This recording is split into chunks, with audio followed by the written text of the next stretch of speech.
है गाइस। अभी सभी सैयारा सैयारा कर रहे हैं, तो मैंने सोचा क्यों ना आज आपको सैयारा टाइप की वोकेबलरी सिखा दूँ। चलिए जान लेते हैं। एक वर्ड है breadcrumbing. What is mean by breadcrumbing? Breadcrumbing का मतलब वैसे तो होता है रोटी के टुकड़े, लेकिन मैं यहाँ बात रोटी के टुकड़ों की नहीं कर रहा हूँ।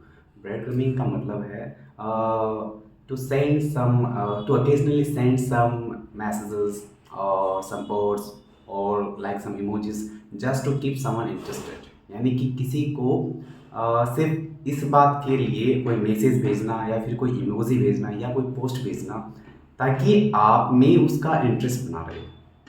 सिर्फ इसीलिए कि आपने उसका इंटरेस्ट बना रहे, इसीलिए आप उसको या फिर सामने वाला जो पर्सन है वो आपको मैसेज कर रहा है या इमोजी भेज रहा है या कोई पोस्ट भेज रहा है, तो इसे हम कहेंगे ब्रेड कर्मिंग।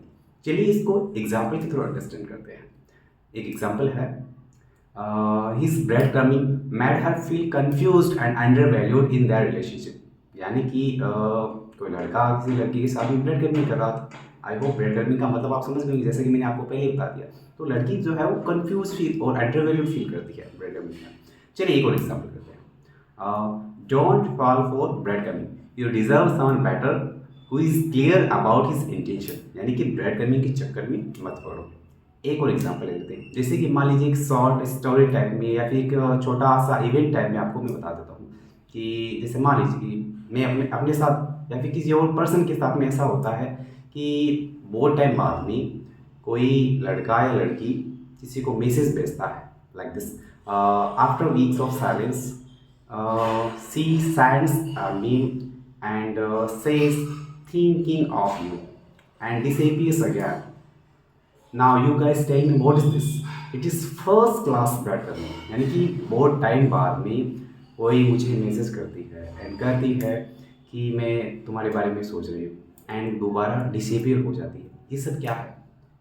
ये सब ब्रेड कर्मिंग है। क्या है? Breadcrumbing. So I hope you got it very good. One more thing, अभी चाहिए मत, कुछ और भी आपको सिखाने वाला हूँ। एक नया वर्ड है ghosting. What does mean by ghosting?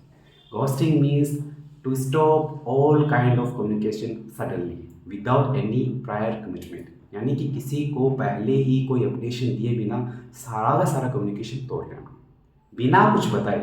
कुछ लोग ऐसे होते हैं कि जैसे मान लीजिए कि आपके लाइफ में आए, वो सडनली वो अचानक से एकदम से गायब से हो जाते हैं, तो इसे हम कहते हैं घोस्टिंग। चलिए एग्जाम्पल से अंडरस्टैंड करते हैं। और first example is, I think he is ghosting you. यानी कि मुझे लगता है कि वो तुम्हें बस मतलब ऐसे ही तुम्हारे साथ में टाइम स्पेंड कर रहा था, वो सडनली डिसेपियर हो गया। एक और एग्जांपल ले लेते हैं। She tried to text her but he completely ghosted her. यानी कि उसने उसको टैक्स करने की या मैसेज करने की कोशिश की, लेकिन उसने क्या किया, लड़के ने क्या किया कि कम्प्लीटली पूरी तरह से लड़की के साथ में कम्युनिकेशन जो बंद कर दिया या एंड कर दिया। सो आई होप आपको समझ में आया होगा bread coming, ghosting. One more thing, एक और वर्ड सीख लेते हैं, on the rebound. On the rebound का मतलब क्या होता है? ऑन द रिबाउंड का मतलब होता है टू मूव ऑन क्विकली।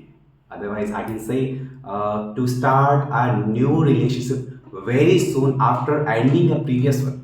यानी कि पहला कोई रिलेशनशिप था वो टूटा, उसके जस्ट बाद में एक नया रिलेशनशिप स्टार्ट कर लेना बहुत जल्दी। यानी कि जल्दी मूव ऑन करना। कुछ लोग ऐसे होते हैं तो जल्दी मूव ऑन कर लेते हैं, कुछ होते हैं जो प्यार में गम में डूब जाते हैं, तो मूव ऑन करना भी जरूरी है ना। तो इसे हम कहते हैं ऑन द रिबाउंड। तो इसको एग्जाम्पल के तौर पे ऐसे कह सकता हूँ मैं, I think he is on the rebound.